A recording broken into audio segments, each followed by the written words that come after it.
Thank you.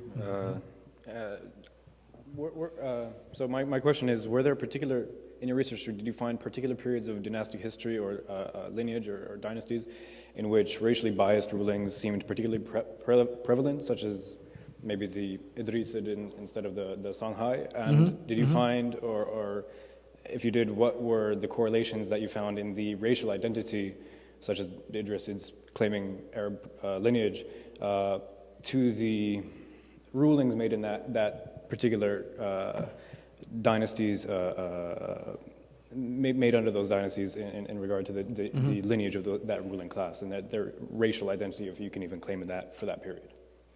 Well, if you think of Iraq in, I believe it's the 10th century, when's the Zanj revolt? It's 9th or 10th century? Do you remember? Maybe the 10th century, I think, or between the two of them. AD, right? Yeah, exactly. The Zanj revolts in Iraq, which is a large contingent of what we call Negroes, who many of them slaves who rebelled, something like a slave rebellion that happened in Iraq in response to lack of mistreatment. It also coincided with the revolt of people who were termed Shu'ubiyya, right? And this was a large Persian contingent as well, who also rebelled against the Arab sort of aristocracy, if you want to call it that. And so it wasn't just simply the blacks who were being discriminated against, it was also the Persians.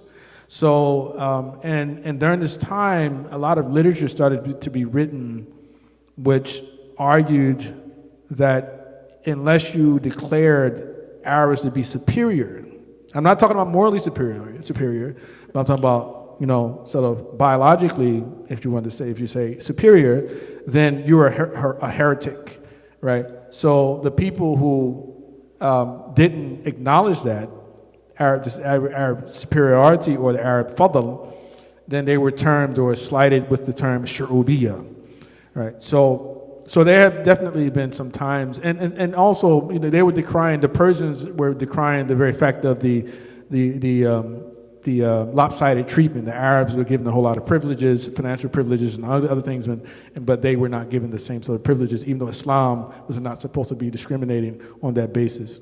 Yeah. Assalamu alaikum. Jazakallah khair. The revolt was late 9th. Huh? The Zanj revolt, late 9th The century. Zanj, late 9th century. Because it started in 863 right, okay, AD. Yeah. Anyway, my question is, there were quite a few, but I'll limit it in the interest of time to this one.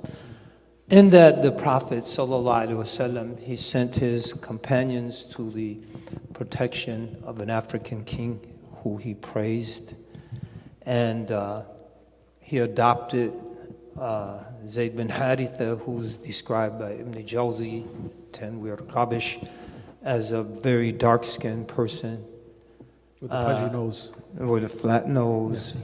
And he then, when Zayd and Ayman, Baraka al-Habashiyya, was an Ethiopian woman who he described as his mother, Ummi Ba'da Ummi. Naam. And when Ayman and Zayd bin Haritha married, and Zayd was also called Hibbu Rasulillah, the beloved of the Messenger of Allah.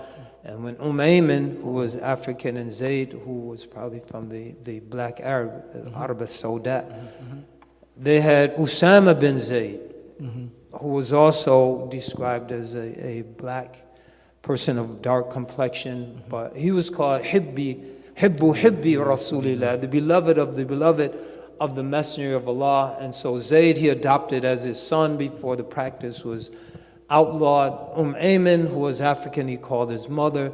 He sent his companions to the care of an African king who he praises for his justice and fairness, etc. Why do you think those things are not highlighted in our history, even in our study of the Sirah?